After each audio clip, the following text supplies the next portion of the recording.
you guys doing? Let me hear you. How you guys doing? All right. I think Hadia did this a moment ago, but how many of you guys are based or live here in Chicago? Just by show of hands. Ooh, Chicago in the his house. All right. So I am from Chicago also, and I literally go all over the world, Europe, Africa, so many different places where I have had the honor and privilege to speak to the global training, learning, and talent development community. I live here. So it was so cool this morning to actually get up in my own bed and to get in my car and to drive to where I had to go to speak. So that was really cool. I'm about 45 minutes away from here. So it feels good to be at home, y'all. I don't get a chance to do this often. I'm always on a train or a plane or an automobile or a bus or something like that. So it just feels good to be here. Yes, I am Kevin M. Yates. I'm the L&D Detective. Have any of you guys ever heard of me? By show of hands? I'm glad not too many of you don't know me because that means the bar is kind of low. So that's a good thing. So the first thing I want to share with you, make sure I got everything here. So you're going to solve a measurement mystery with me today.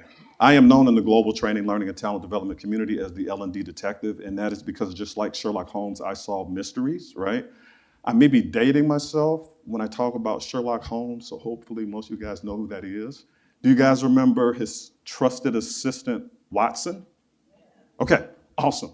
So today, I'm gonna be Sherlock Holmes, and you're gonna be Watson, which means that as I talk about the truth and reveal the facts, the truth, the whole truth, and nothing but the truth about measuring the impact of training and learning, we're gonna solve a measurement mystery together. How you guys feel about that? So here's one thing that you're gonna need to help me solve a measurement mystery. You're going to need your mobile device, your phone or your tablet, or even if you're working on a laptop, that's fine too, because if for whatever reason you can't pull up the QR code, you're gonna see a URL that you'll go to, and where you'll be going is to look at the different facts, the different clues, the different evidence that will help solve a measurement mystery today. How many of you feel like measuring the impact of training and learning is a mystery? Just by show of hands. All right, so some of you, maybe you didn't raise your hand because it's too early, or you just don't feel like raising your hand, or you've already figured it out. That's awesome. That's awesome. I welcome all experiences, so I'm excited again about us solving a measurement mystery together. And as the title of the keynote is, the truth, the whole truth, and nothing but the truth about measuring impact, I'm gonna be very transparent. I'm gonna tell the truth. I may say some things that are not popular. I may say some things that you've been wanting to say, but didn't want to say out loud. Well, I'm going to say them. And the first thing that I'm going to say is that measuring the extent to which training and learning contributes to human and business performance can be very difficult. I said it. It can be difficult, but here's the good news. It's possible. So I have to make sure that I tell the balanced story. I have to make sure that I am setting and managing expectations because I've been doing this work for a while. And there are days where I scratch my own head because I can't figure it out, which is exactly why I don't have any. And also why it is no longer black. It's kind of silver now because there are days where I'm scratching my head and I'm trying to figure out how to solve a measurement mystery. It can be hard to do, but it's also possible. So my hope for today is that you see some ways in which you can make it less difficult and more possible. You guys ready for that? All right, I need my mic runners. Let's go. Here's what we're gonna start with. While my mic runners are getting ready. That's me, that's who I am. Hadia read my eulogy, so I won't spend too much time here. What I will say is that of the work that I am most proud of, it is the work that I'm doing with my nonprofit, Meals in the Meantime. We work in Chicagoland South suburbs. We do pop-up food pantries where our food is free, fresh, healthy, high quality. We believe that food insecurity is a condition, not a condemnation. So we are focused on honoring the humanity of who we serve, and we do that with pop-up food pantries. That is the work that I'm most proud of. So, a little bit about that. Let's start here. How do you define impact? Mic runners, where you at? All right. Raise your hand. How do you define impact? I want to hear from you. This is a two-way conversation, by the way. I know I'm at the front, but I want to talk to you. All right, so I want to pick a volunteer or two or three, Yes, can we have a mic run up here? And what is your name? Maria. Maria. Hi, Maria. Hello. Okay, Maria, how do you define impact? I would define impact based on whatever the measures of success were, whatever those KPIs happen to be in defining the project. Okay, awesome. Maria, yes? Maria. Thank you, Maria. I want to get about 2 or 3 more people, get some different ideas about how you define impact as it relates to training and learning. Behavior change. Behavior change, all right. 2 or 3 other people. How about somebody on this side of the room? How about somebody over here? How do you define impact? A hand, a volunteer? I don't want to voluntold. We got a hand back there, all right. And don't forget to tell us your name. How do you define impact? My name is Barb, and I define it as impact, having some sort of impact. How do you define impact? What does that look like? Oh, you went 2 levels deep. A transformation of some sort. A transformation of some sort. Very good. I want to share with you guys how I define impact, because in my L&D Detective work, when I am solving a measurement mystery, the way in which I define impact leads and guides everything that I do. So this is how I define impact. Very simple definition, but there's a lot that sits behind it. So when I am investigating the extent to which training and learning measurably influences human and or business performance, what I'm really looking for is facts, clues, evidence, and data that shows me how training and learning is contributing to workplace performance. So as we solve a measurement mystery together today, keep this definition in mind, because it is where we will be narrowly focused. We will be focused on performance as an outcome of training and learning, and we will be focused on measuring the extent to which performance was influenced by training and learning, and we will be measuring training and learning's contribution. And I use the word contribution intentionally. I do see your hand, and we will have time for Q&A. Here's where I'm going to start, right? So if you guys remember that definition, contribution, it's intentional, because in my nearly 30 years, and I know it don't look like it, thank you so much for saying that. In my nearly 30 years of training, learning, and talent development, I have never, ever seen an instance where training and learning was ever able to do something on its own. Has anyone in the room had an experience where you were able to do something on your own as a training, learning, and talent development professional, and you didn't need any other contributors or influencers or activators or anything? No? All right. I didn't think so. So when I think about measuring the impact of training and learning, I'm thinking about all that there is that contributes to human performance, including but not limited to training, right? These are just a few of the things that have potential and power to contribute to human performance. There may be some other things. There may be 2 or 3 other things that you can think of. This is not an all-inclusive list, but it will give you some ideas about some of the things that there are that will measurably contribute to human performance, because again, training and learning is not the only thing that will. Similarly, when we talk about business performance, right, there are multiple contributors to business performance, just like there are for human performance. Does that make sense? And the reason I'm really spending a little bit of time here is because, contrary to popular belief, as training, learning, and talent development professionals, we do not have pixie dust. We do not have magic wands. We do not have magic potions. And so it takes a village, to borrow a phrase, right, to influence and impact business performance. So when I think about human and business performance together, what I'm thinking about is workplace performance. So going forward, you might hear me reference workplace performance. This is the formula that I use when I am measuring training and learning's impact, or investigating as the L&D Detective, when I'm investigating the impact of training and learning on workplace performance. This is what guides me, and this is what I'm thinking about. Does that make sense? Yep. All right. So let's talk about what makes measuring the impact of training and learning difficult. Because again, I'm just going to tell the truth.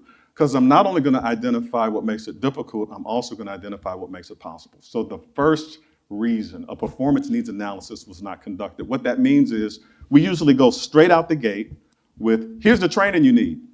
So we don't have conversations that are focused on performance. We have conversations that are focused on how many people do we need to train? Where's the training going to take place? What kind of food are we going to have? How many breaks? Where will the after dinner network take place? I'm being facetious here, but you guys get it, right?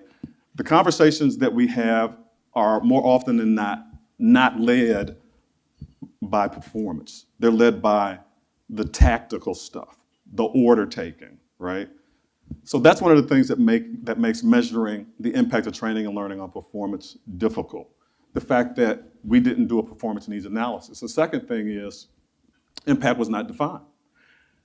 This one is the bane of my existence. I cannot tell you how many times I have been brought in on a project at the tail end, and the question that is asked of me is, Kevin, can you measure the impact of this? And I'm like, yeah, what was the intended impact? Well, we don't know, but that's what we need you to do. That's why we hired you. So I can't pull impact out of a hat, right? So I need to know what I'm looking for, and more often than not, we don't have that conversation.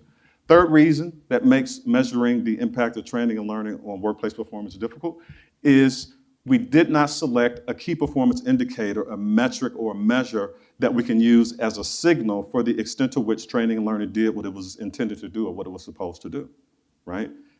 This one is really difficult sometimes because there may be a time or two where a metric or a measure doesn't exist, which means that you didn't have to build it or create it. But again, it's difficult, but it's possible. Fourth reason, and this is what I encounter, another one that is the literal vein of my existence. So I have seen so many times where in the training, learning, and talent development industry, we're asked to produce results for impact, and we create these beautiful PowerPoint presentations, like really visually appealing and amazing with animation and colors and all that. And the essence of our story in terms of impact is that we train 300 people. We offered 1,000 hours. We have 700 completions, and none of that has anything to do with workplace performance. Now, I know that none of you guys do any of that because I can see you rolling your eyes like, I don't do that. Right? Okay. So here's the other one for what makes it difficult. We didn't have a conversation, a proactive conversation with our business partners and stakeholders to talk about, discuss, align, and agree about what impact is going to look like when it shows up. We have to do that before we give them our results, before we give them our report. We have to be aligned and we have to have some agreement with our business partners and our stakeholders for what impact is going to look like when it shows up real-time, day-to-day on the job. You guys believe that? All right, so get ready to solve a measurement mystery because I want to introduce you to a business. The name of the business is Mobile for Earth. They got a situation going on, and this scenario that you're going to see right now is the basis for our impact investigation, and it is the basis for revealing the truth, the whole truth, and nothing but the truth about measuring impact. You guys ready? You guys ready? All right. For Earth is a global mobile phone company. Volume, please. They manufacture mobile Let me phone. go back. Mobile Earth. All right. We got some volume back there? Ready? Earth is a global mobile phone company. They manufacture mobile phones and provide voice and data services. With 10 million customers worldwide, they have a reputation for innovative mobile technology, affordable voice and data plans, wide-reaching service areas, and award-winning customer service. Mobile for Earth is excited about the release of its new AI-powered mobile phone, the M4 E300. With advancements in artificial intelligence, the M4 E300 transforms the experience customers have with their phones. Pre-orders indicate customers' interest in purchasing the new phone. Prior to launching the new phone, Mobile for Earth wants to ensure customer service representatives meet performance expectations for supporting the new phone. They experienced significant drops in metrics that measure customer service with the release of their last new phone. They do not want the same to happen with release of the M4 E300. Carlos Rivera leads the products and innovation team and submitted a request for training customer service representatives as part of readiness for release of the new phone. He submitted his request via the L&D team's new performance needs analysis. Nepal Arun is a learning and performance consultant with the L&D team and is reviewing Carlos' request for training via the performance needs analysis form. All right, so here's what we know. Mobile for Earth has just released, or is preparing to release, a new AI-powered phone. Business partner, stakeholder, Carlos, submitted a training request to prepare customer service representatives for release of the new phone. The last time they had a release, things didn't go so well because the customer service representatives weren't ready. So now Carlos wants to make sure that he is proactively preparing for the release of the new phone. So he submitted a training request via a new form that the L&D team is using, which is called a performance needs analysis. Remember we talked about earlier where that's one of the first things that, rather where we find difficulty? Would you guys like to see what that performance needs form looks like? Pull up your phone, pull out your phone or your digital device, take a scan. The URL is there also if you want to go and just grab it directly on the web. I don't want to insult anyone, but I continue to find that there are instances where there are some people who have not ever used a QR code. So if you've not, pull out your phone, grab your camera, hold it up to the QR code, and it'll take you directly to a place or a site. In this instance, we're going to go to a site. And what you're going to see is the performance needs analysis form that Carlos submitted in response to his training request. And as you're taking a look at that form, I want you to take note of those 9 questions that were asked of Carlos relative to his training request.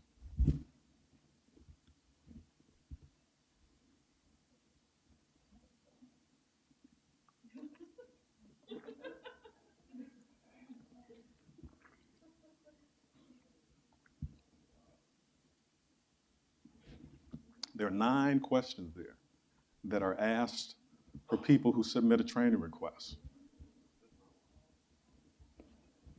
Someone ask a question? Oh.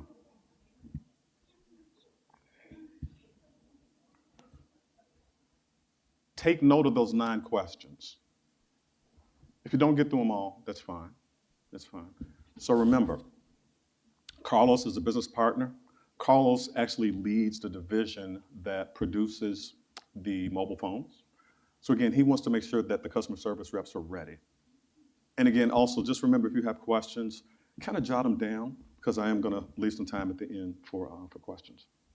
So where are my mic runners? You guys ready? I want to hear from the audience. I want to hear from you guys. You can continue to look as I'm talking at the performance needs analysis. That's fine. My question to you, the audience, is what jumps out at you about that performance needs analysis form? What jumps out at you about that performance needs analysis form? Not only the form, but the questions that are asked. Yes, we have someone here. Do we have a mic runner over there too?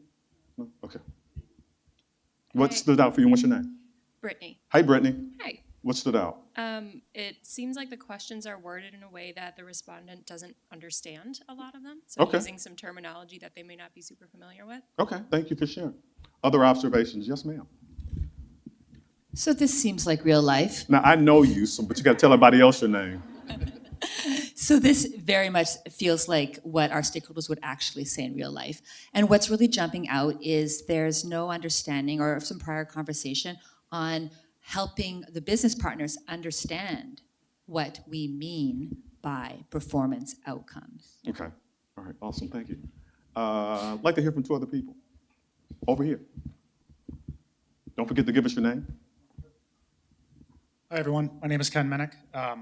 So this is a performance needs analysis form, and Carlos is operating under the presumption that a formal half-day training is going to happen, right? So it's not even a question for him as to what's going to happen. It's a half-day training, and here's why we need it.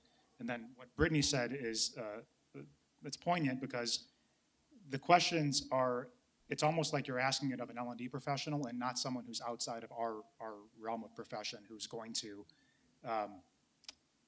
we're not asking for critical thought, I guess, in the way that these questions are phrased. Got it. Thank you for that feedback. So, okay, let's hear from one other person over here. Yes. Someone wants to say something. She's like, pick me, pick me. Good morning, and what's your name? Hi, I'm Ashley. Hi, Ashley. So one thing that stuck out to me was he was very clear with what he wanted to do and how he wanted to do it. but didn't have a goal in mind. Thank you for sharing. You know what stands out for me about those 9 questions? And just take a look at them right now as you hear me speak, because there is something pretty intentional and deliberate about those questions. Did you notice how none of those questions ask anything about training? Right? Those questions are focused on business goals. Those questions are focused on performance requirements that help achieve those goals. Because again, when we're measuring the impact of training, we want to be focused on measuring the extent to which training and learning is measurably contributing to workplace performance, which includes human performance, right? A lot of you made the observation, I saw a lot of you nodding when someone said he really didn't know how to answer those questions, did he? I mean, his responses rather were a little helpful, but not very helpful. So here's what happened. So remember, there are 2 key players right now. There's Carlos, he was introduced, and then there was Nepal. Nepal works in L&D, he's the L&D consultant, and he is the one that is reviewing the form. He didn't get all the answers that he needed, so he scheduled a discussion with Carlos for clarification. Because to a couple of points, maybe some of that language in that form was a little tricky, and maybe there's an opportunity for that form to kind of be revised so that the language is a bit more conducive to the way in which normal people speak. Because we don't speak like normal people as L&D professionals, right? So let's take a look and a listen at the conversation that Carlos had with Nepal so that he could get clarification about I mean Nepal. You guys ready? Good to see you again. Thank you for submitting the performance needs analysis for your training request. We have a few clarifying questions and want to ensure we have all the information we need to make the best possible recommendation. Good to see you again too, Nepal. I really like the new training request form you guys are using, but there were some questions I wasn't sure about. I didn't see any questions about training in the new form you guys are using. Are we going to talk about what kind of training we need? Thanks for your feedback on our new performance needs analysis. It helps us ensure we make the best possible recommendation when we get requests for training. We won't talk about training today, but we will talk about business goals, performance requirements that help achieve those goals, and... Well, we already know what we need. We need a half-day training program with some role play to help our customer service representatives get ready for a new phone we're launching. And we want some tests to be part of the training too. I thought we were going to talk about my training request. My goal for our discussion today is getting clear about business goals, performance requirements that help achieve those goals, and a few other questions about performance. We are taking a performance-first approach with training requests, and we want to ensure we are making the best possible recommendation when training and learning is the right solution. We also want to ensure we're planning in advance for how we'll measure success. The new performance needs analysis helps us do that. Okay, I really want to talk about the training we need, but I get where you're headed, so what do you need to know? I appreciate you being flexible. Let's start with business goals. I saw in the performance needs analysis where you indicated you want a half-day training program with tests. Talk to me about what prompted your training request. We're launching a new mobile phone powered by artificial intelligence, and we want to ensure our customer service experience scores don't take a hit when customer service representatives get support calls. The last time we launched a new phone, our customer service experience metrics took a big hit because we weren't ready. We can't let that happen again. We're the industry leader in customer care, and we want to maintain our reputation. You say the business goal is maintaining and sustaining our customer service metrics? Yes, that's exactly it. That's the business goal. And what about performance requirements that help achieve the business goal? What do you mean? Can you describe the skills, behaviors, and capability that's needed to maintain our customer service experience scores? I'm not sure I can answer that question, but I can put you in touch with someone who can. Our HR rep, Theodore, can probably help. I'll send Theodore an email and copy you. Sounds good. Let's talk about the collective effort to achieve the business goal. Training may be one of the things we do to support the business goal, but what other teams are supporting the business goal, or what other work is being done? Good question. There are other teams doing work in preparation for the launch of our new phone. The technology team is implementing a new knowledge system for customer service reps. The benefits team is exploring incentives for customer service reps who meet or exceed performance expectations, and customer service managers are getting training on how to use the new phone. I can connect you with the leaders for these projects. This is very helpful. I have just a few more questions that will help us make the best possible recommendation for your training request. All right. So it's probably safe to say that none of you have ever had a conversation like that, like ever in life, right? I am certain by the looks on your faces that all the conversations that you have with business partners and stakeholders just go awesome and great and amazing. No, Kevin, that ain't true. What do you guys think about that conversation that you just observed? I would love to hear from someone. Where's my mic runners? Mic runners. Where's my mic runner? Oh, we got someone over here? I definitely have someone over here. Oh, we can start over here. That's fine, because that's where you're closest to. No worries. Hello, and name? And Jacqueline. Hi, Jacqueline. Good morning. It's good to know I'm not alone. Have had that experience many You've times. had a similar experience? Yes. What was it like? You don't have to mention, what is that? We protect the names of the innocent, blah, blah, blah. You know. What was that like? What was that conversation? I would say, I don't know, frustrating. I feel like I'm clear, but we've had the same conversation probably 4 or 5 times. Okay. So. All right. Thank you for sharing. We got someone over here.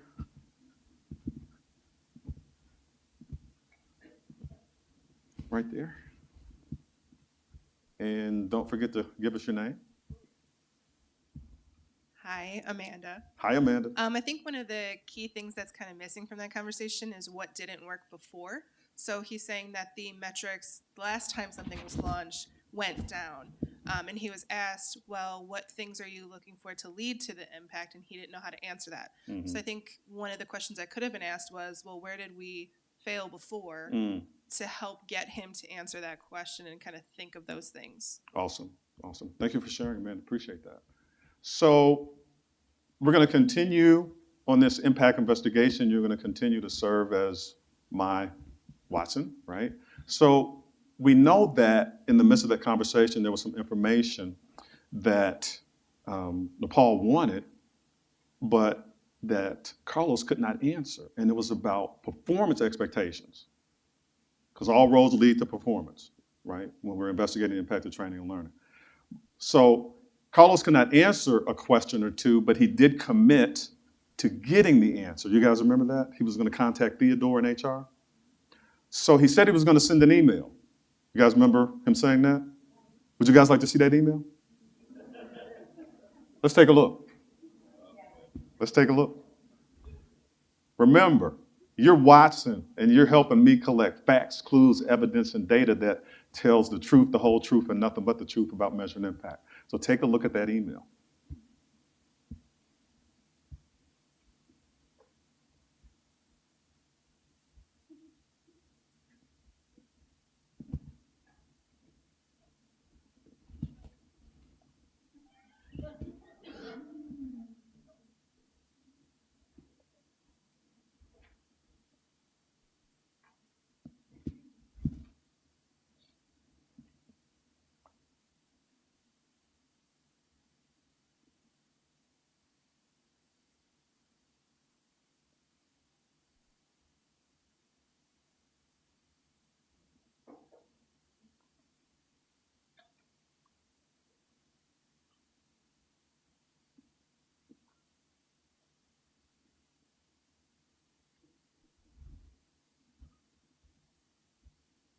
There's some important information in that email that I hope you're seeing and that I hope you take note of, because Nepal did get a direct answer to his question. His question was around performance expectations, right? Because if it turns out that training and learning is the right thing to do, we want to be very clear about how behaviors and skills and capabilities show up real-time, day-to-day in the workplace, because we can measure that.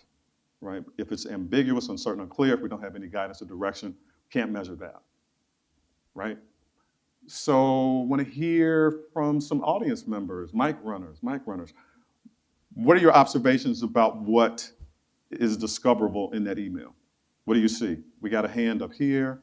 Where is my mic runner? Up here to the front. Up here to the front, please. And what is your observation, sir? What did you discover? If I remember correctly, this is supposed to support a new phone launch, so we're talking product knowledge. It seems like the measurable skills here relate to general job performance. Okay, thank you. Yeah. Other observations about what's in that email? Hello. How are you this morning? Good. And don't forget to give us your name. Christy. Hi, Christy.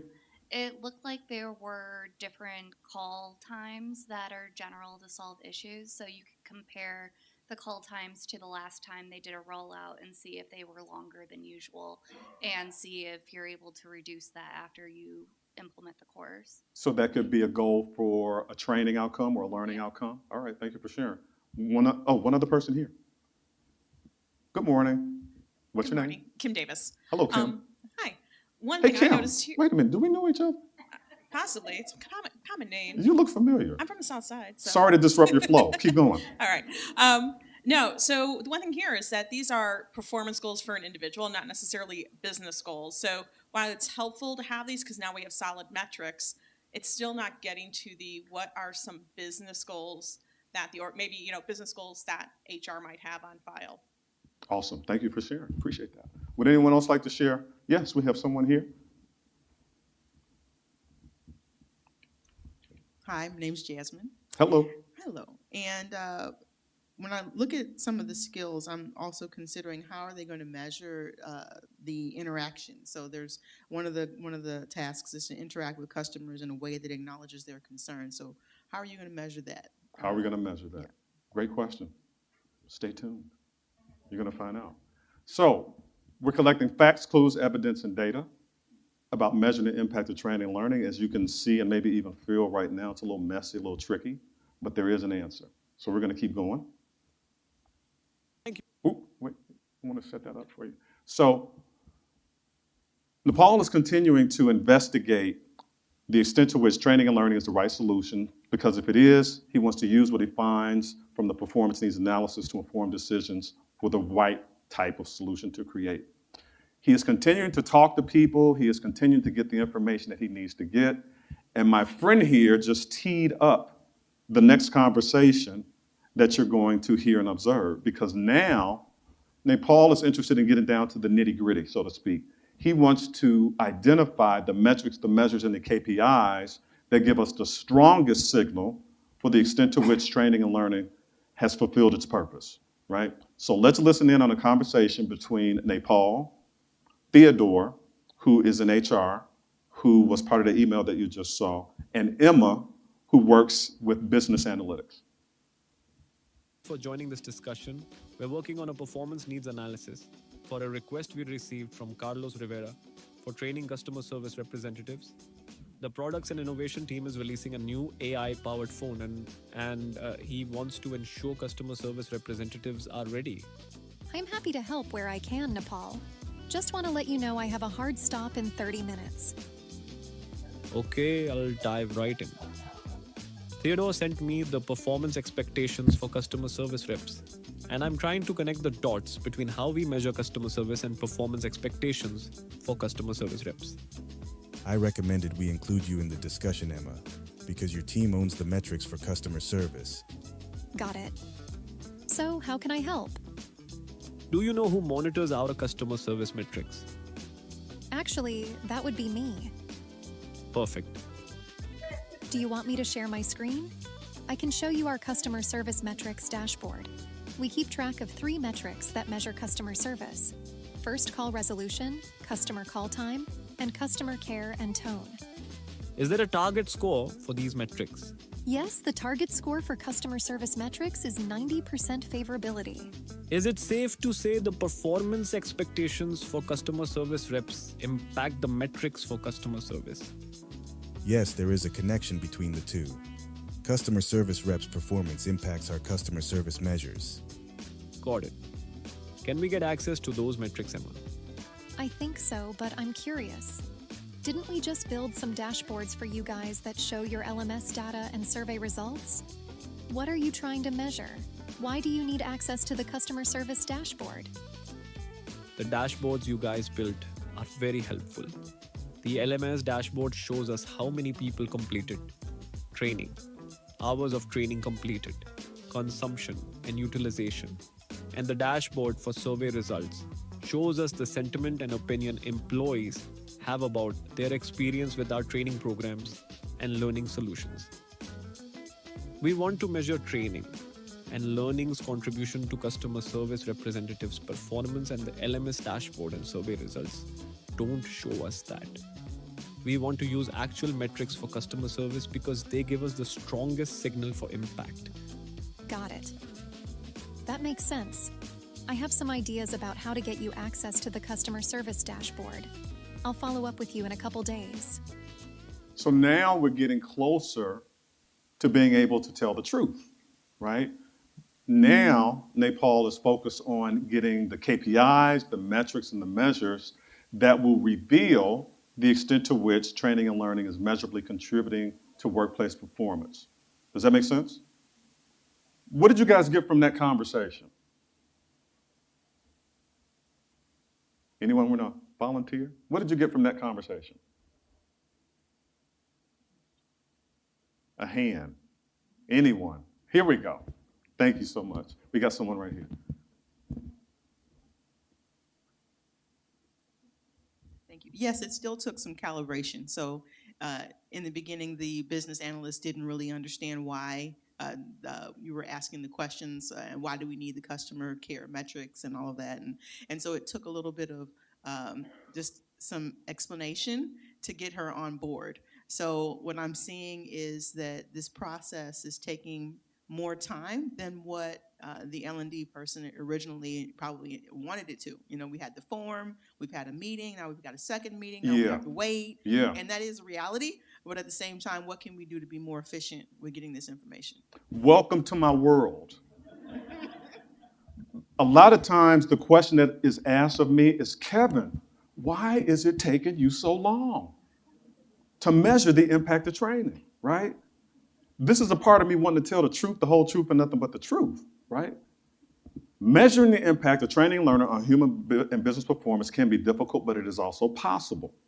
So what I am hopefully revealing is the difficulties, the possibilities that's going to come. You're going to see what those are. But the reality, guys, is that it takes time to do this work. And we have to determine the extent to which our business partners, our stakeholders, senior leaders, and executives have the time, the temperament, and the interests for us to do the work that it was required on the front end in order to answer the question, what is the impact of training and learning? And I'm telling you, if you don't take the time to do it, it won't get done in a credible, reliable way. That is my experience over 30 years. So a lot of what you're seeing today, I am sharing with you from experiences that I've had. I didn't just make this stuff up. This is real world. This is real world. But my goal, guys, is to have you walk away today with the hope and the ability to measure the impact of training and learning, but to know the truth about it. Does that make sense? To borrow modern day vernacular, I got to keep it real. All right. When we talk about measuring the impact of training and learning, and we talk about doing it in a credible, reliable way, we have to use what our organizations use to measure their own performance, to measure their own success. These are examples of KPIs, metrics, and measures that are going to give us credible, reliable signals for the extent to which training and learning is contributing to workplace performance. And again, by workplace performance, I mean human and business performance. What do you notice about these metrics and measures that we use to get the strongest, most credible, reliable signal for the impact of training and learning? What do you notice about these? Maybe I'll restate that. What are these not? They're what? Okay, she said they're lag measures, not lead measures. Yes and no.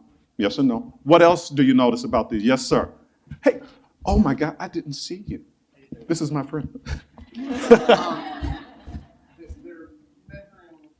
elements of business, not about training. Thank you. Stop there. And he's not a plant. I really did just realize you're here, but it's good to see you. We got to talk later.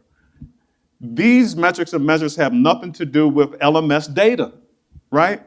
Please don't go to your senior executive, your stakeholder, and say, impact is that we train 300 people, because that's not impact. It's significant, it means something, but it's just not impact, right? We're going to keep the story going because now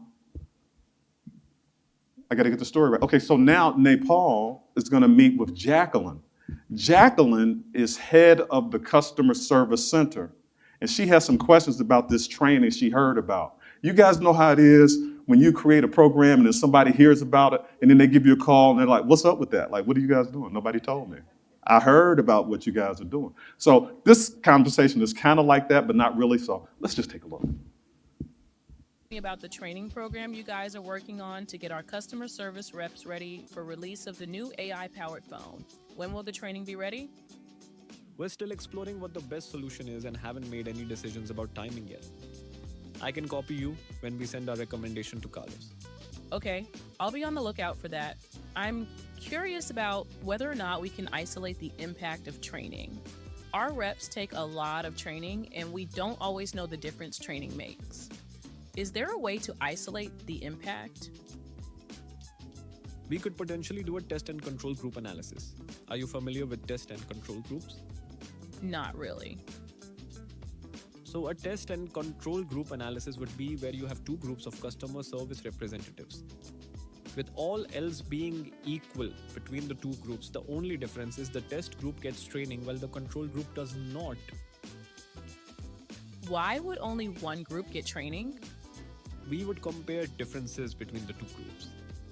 We would want to see if there are any differences in performance between the group that gets training, the test group, and the group that does not, the control group. I don't think that'll work for this project. Release of the new phone is a global launch, which means all our customer service reps need to be trained and ready at the same time when customers call for help with using the new phone.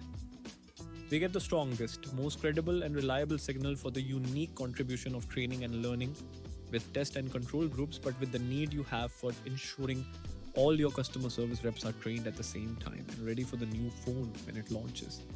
I can see how test and control groups is not an option. Is there anything else we can do to isolate the impact of training? Let me think about that and get back to you. All right. By show of hands, and don't be afraid, how many of you have been asked to isolate the impact of training? Just by show of hands. Raise them high. Raise them high. A little higher. Okay, so, wow. This is interesting.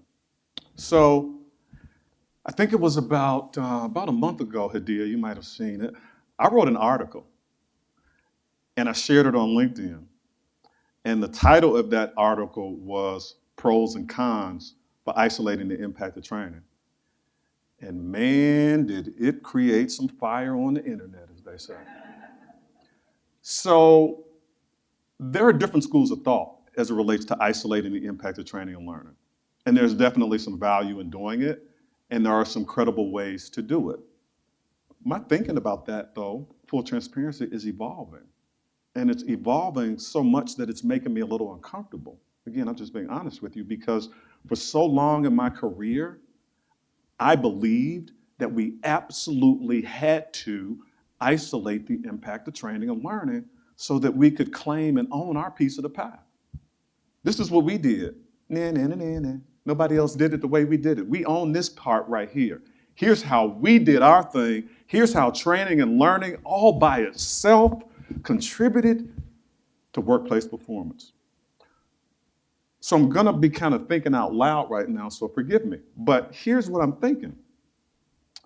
What happens if it gets to a point where everybody in the business is jockeying to claim their own piece of the pie? Does that mean that everybody then needs to isolate their impact on human performance and business performance? That's a lot of work. I believe it takes a village. So I believe in integration versus isolation. That's just me, right? Now, again, there may be some times where we gain some value from isolating the impact of training and learning because we can determine what's working, what's not working, right? We can determine where we may need to shift some things in terms of what we're doing and how it's impacting business performance. So there is some value to isolating impact. But here's what I would recommend. if you're going to go through the process of isolating the impact of training and learning, make sure that it is for the most business critical projects. Does that make sense?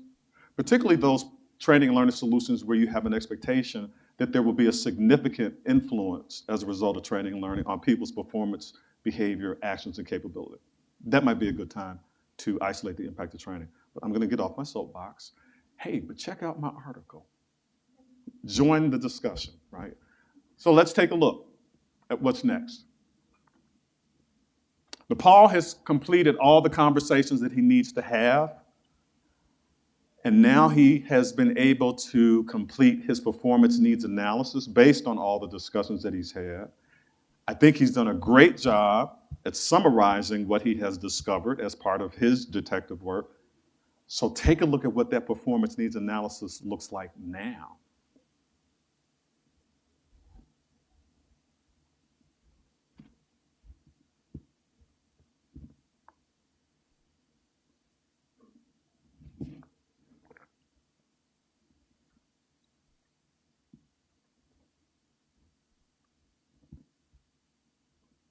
I'll speak softly as you're looking at that, but there's just a few things I want to call out. First thing I want to call out is the performance needs analysis that you're looking at right now is the result of Nepal having several conversations, some of which you saw, some of which you didn't, several emails, one of which you saw, others of which you didn't, but he has achieved the goal of getting the information that he needs in order to not only determine if training is the right thing to do right now, but also how he will measure impact, how he will measure results. I'm also hoping that you're seeing all the work that needs to happen on the front end as part of measurement. It's a lot of work, but in the end, it's worth it.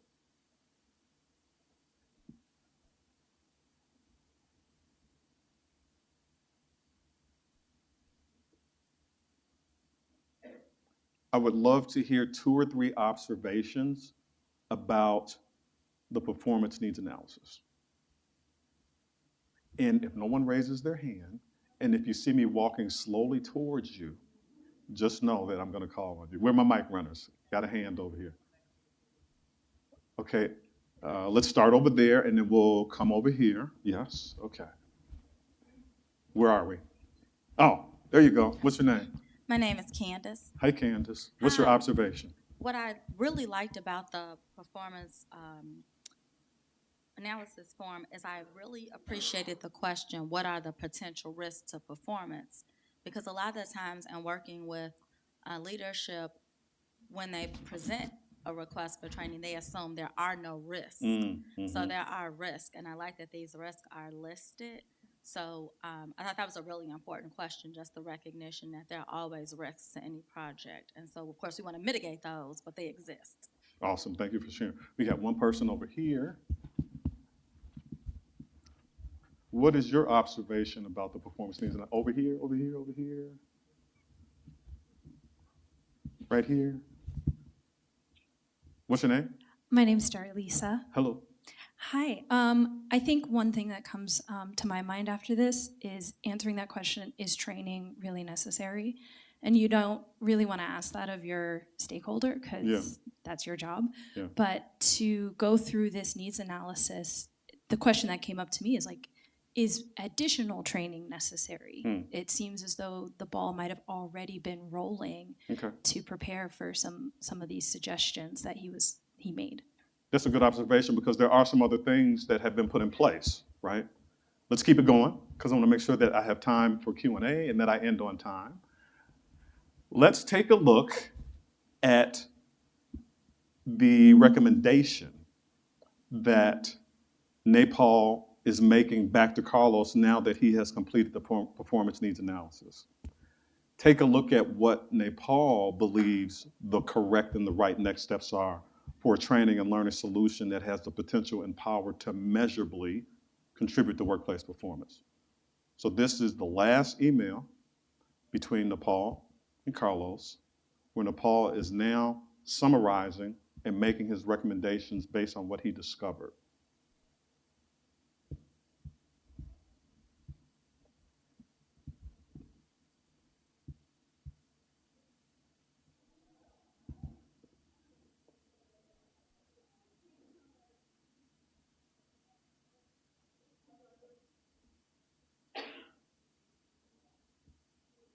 And again, I'll talk very softly as you're reading because I don't want to disturb you too much, but there's some things I want to call out. One of the things that I believe Nepal did a great job at, as you're looking at that email, is that he identified who owns what. Did you guys notice that as you're going through that? That's important, right? Because it takes a village. It takes a village to impact business performance. It takes a village to impact human performance. And so Nepal has made very clear that training and learning plays a role, but not the only role. The other thing that I think he did a great job at was managing expectations for what they're going to measure and when they're going to measure it. How about that, right?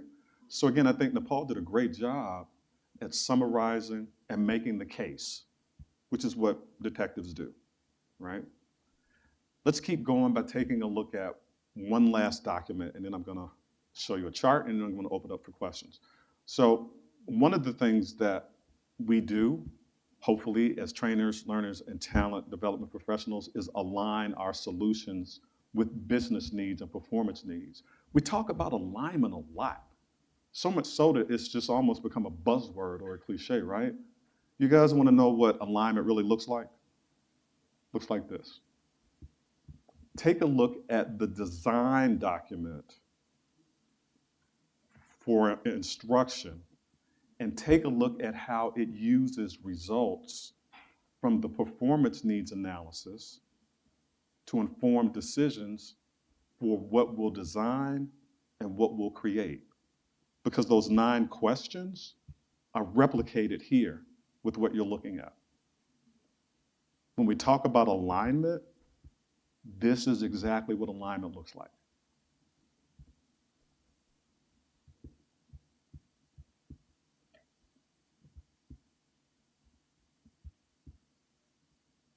So you don't have to read everything that's there, but I just wanted you to get an idea for what it looks like when we actually align our training and learning solutions with business needs for performance and the needs that there are for the organization to be successful as it relates to business performance. So when we talk about alignment, this is what it looks like.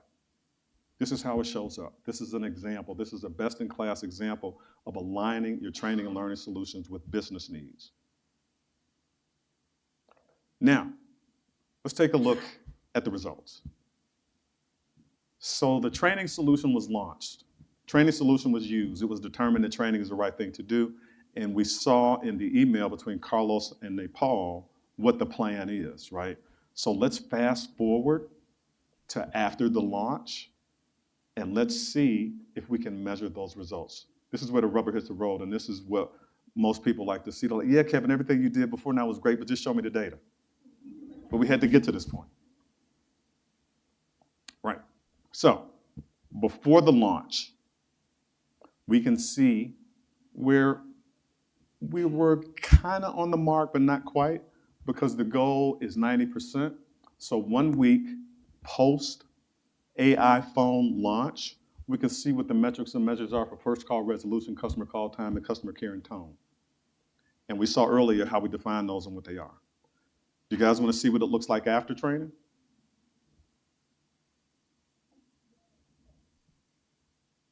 Interesting, right? So if we look at this and if we think about it, first call resolution is at 89%. Well, you know, the goal is 90, but I can kind of get why it's not at 90 because it's a new phone, right? So first call resolution might be a little tricky at that point when that phone is still new. Customer call time, doing a good job there. We're at 90, we hit the mark. And then customer care and tone, 91%. So here's how Kevin Yates, the L&D detective, would assess and evaluate what we've seen so far. If I were to show this to a business executive, stakeholder, and I actually did, I just kind of changed the names and all that. The essence of what I said was that training and learning in combination with other parts of the business, training and learning in combination with other solutions contributed to us maintaining and or sustaining the goal for customer satisfaction scores. I didn't isolate the impact of training. I'm not trying to claim more than we owned, but I'm telling a comprehensive story that is collective in the sense that I'm talking about things that we all did, not just what training and learning did. Now, if there was a request for me to isolate the impact of training and learning, I could do that if you asked me, but you have to give me time, temperament, and opportunity to do so because that takes time. In this instance, I had to produce very quickly, so I didn't have the opportunity to do an isolation or an isolation impact, right? So remember, as L&D detectives, and that's what you all are now, think about training and learning's contribution to workplace performance, not just what training and learning did by itself. Again, if you are asked to isolate the impact of training and learning, it's possible you can do it, right? I'm recommending that we think about integration versus isolation. I'm recommending we think about all that there is that can contribute to workplace performance and business performance. Everything that we've talked about today is in my L&D Detective Kit. It is free. That's $0 and free cents, not 3 cents, $0 and free cents. It's on my website. You guys have been there today. You can grab a copy. The L&D Detective Kit and impact templates are there. It's absolutely free. I am grateful for the time that you have given me today. I'm also grateful that Hadia reminded me to take some questions. So I'm going to make sure, again, I stay on time. We're good. I got time for maybe 2 or 3 questions. What's your question and what's your name? We won't need the mic. I'll repeat. Hi, Jeannie. Hi, I'm very loud. Don't worry about it. I'm just wondering, so would you take a look at, you had the post first week and post second week. Would you compare that? It sounded like they were worried about it due to the previous phone launch. Would you take those figures and compare them to when that training wasn't done the same way for the previous phone? Good question, Jeannie. And if you didn't hear, Jeannie asked me, would we compare and contrast what those metrics look like the last time we did a launch to see if this time with what we did, it made a significant difference? And you know what, Jeannie, I hadn't thought about that until you said it, but the answer is yes, right? I think that this particular project was so focused on what's happening right now that we didn't think about that. But I love that idea, and I would absolutely do that. Let's give Jeannie a hand, because she wants to take my job as the L&D detective. Thank you. I want to hear a couple more questions. That's why I'm here. What you got? Questions? Oh, yes. And what's your name again? Hey, Amanda, what's your question? So what are your recommendations for organizations that are very pressing on time? They don't want to give you the time to do this beautiful analysis, and they're pushing for things quicker and quicker. Thank you. Amanda, right? Amanda's question to me was, what do you do if you work in an organization where there isn't time and opportunity to do this type of work? The honest answer is, and I have been in those organizations, you might not want to hear this, but it's the truth. Remember, this title is The Truth, the Whole Truth, and Nothing But the Truth. Tell the truth. So the truth that I have had to tell is, here's what you've asked me to do. I can do it. I can do it. But you know what I need? I need time and opportunity. Here's what it looks like if you want me to do this. So I just don't say no, Amanda. I'm responsible for laying it out because I don't want to look like I'm shrugging my responsibility. But my response is, and again, this is true because it's happened to me several times, if you want me to do this, here is what it will take. So what I do then is take the decision off of me and I give it back. Does that make sense? So then it's not my decision. It's the business partner stakeholders' decision to say, okay, thank you, Kevin, for educating us. We can't do this right now.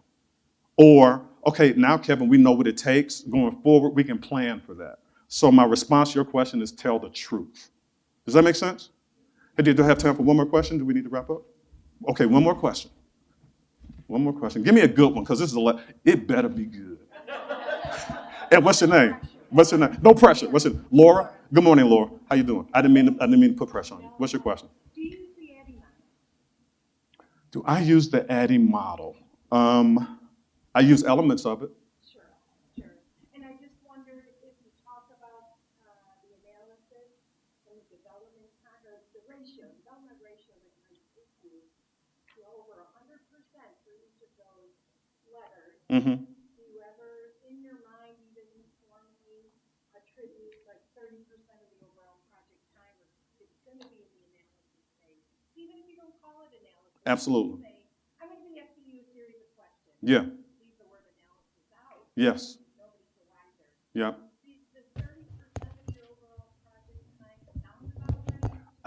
Yeah. I don't know if it's 30%, and it really depends on the project, because there are times where, like the performance analysis that you saw that I do, there are times where that actually takes about a month, but then there are times when I'm able to do that in about a week. So it really depends on the project. Right, but then the rest goes so much faster. Maybe, maybe not. It's a very dynamic scenario. Yes. Thank you for ending on a great question. To you guys, thank you for giving me 45 minutes of your time.